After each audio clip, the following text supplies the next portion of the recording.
Deep in the western suburbs of Brisbane lies the St Lucia campus of the University of Queensland, home to some 26,000 students from a diverse range of nationalities and backgrounds.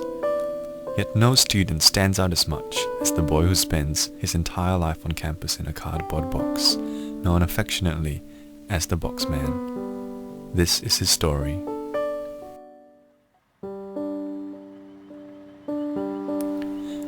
Every morning, the Boxman wakes up stiff and sore, not having had a good night's rest, as his box is no more than 1 meter in width. The Boxman lives by himself, as both his parents were accidentally recycled in a council cleanup, leaving him orphaned and alone to fend for himself, in a country with a violent history against cardboard.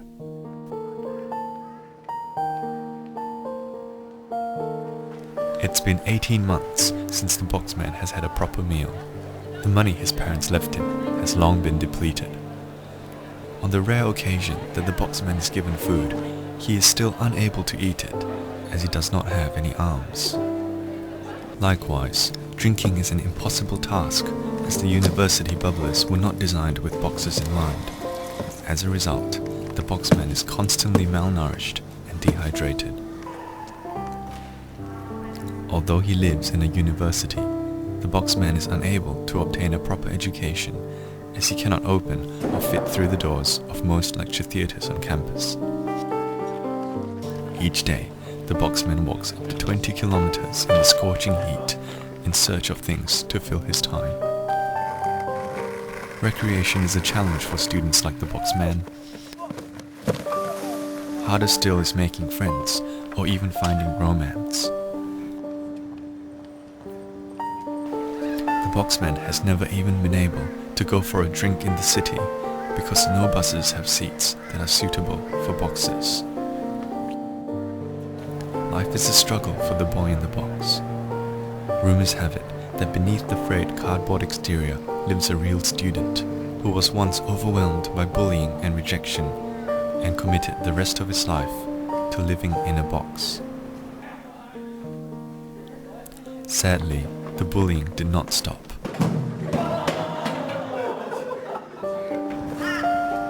Several years ago, one student placed a "Kick Me" sign on the Boxman's back, which till today still encourages and provokes much ridicule and scorn. The thin cardboard provides little protection against the frequent attacks the Boxman receives. To make things worse, the university is a dangerous place for boxers. Just recently, the Boxman almost lost his life when an inviting container turned out to be a deadly graveyard for trapped boxers. But those are not the greatest threats to the Boxman.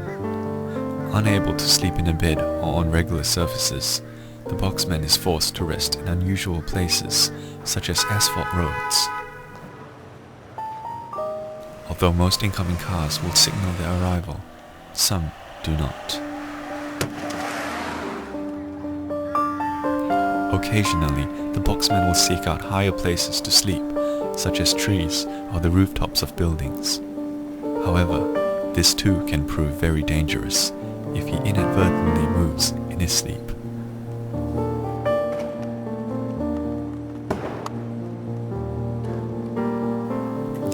Yet, if there is one thing the Boxman is known for, it is his resilience.